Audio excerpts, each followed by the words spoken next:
Hello and welcome to the formal dining room of Dundurn Castle at Christmas time. My name is Sydney.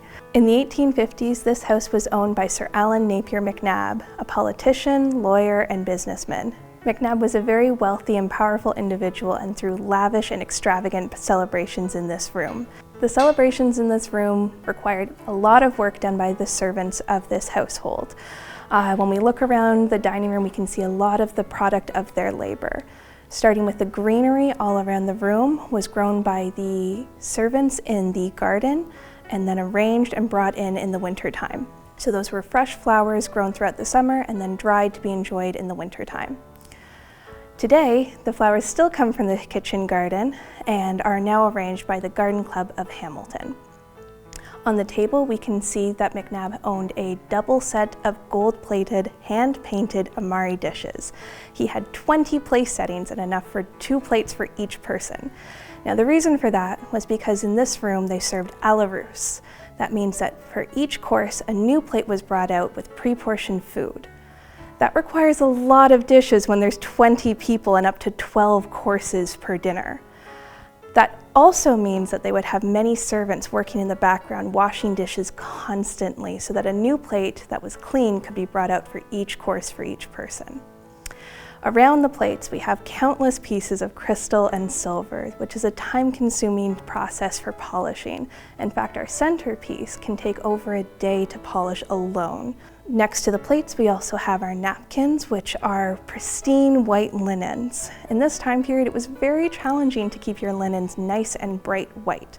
So by having such white linens in your dining room, it was a sign that you could employ the very best servants and many of them to keep everything nice and immaculate for your guests.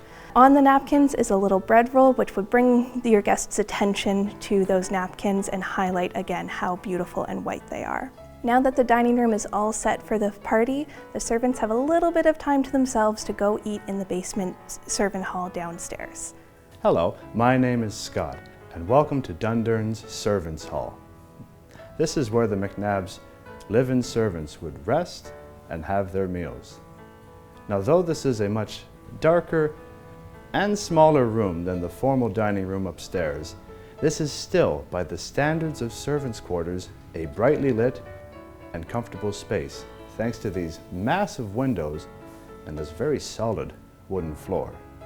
There are even a few Christmas decorations down here, with a evergreen garland over the fireplace, and to substitute for the mistletoe, which does not grow in Canada, a kissing bunch made of cedar, which I'm sure would give the maids a little more Christmas cheer.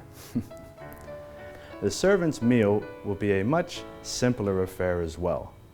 No need to worry about complicated place settings. This will be a simple one-course meal, though the staff are not eating the MacNabs' leftovers. Instead, the cook will be preparing for them a much simpler and inexpensive meal made of local ingredients.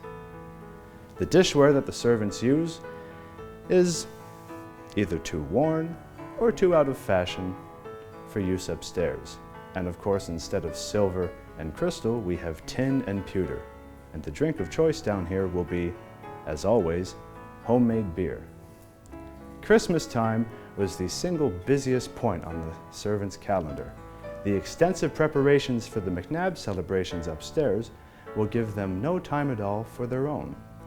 The servants' gift-giving and merrymaking will have to wait until December 26th, when Boxing Day will give them a few hours to visit relatives in town, finish their homemade gifts, write a letter to a faraway friend, or just spend a few hours on themselves. If you'd like to experience Christmas upstairs and downstairs here this December, then please visit our website at hamilton.ca/Dundurn for tour times and booking information. And, of course, from our castle to yours, have a safe and happy holiday season.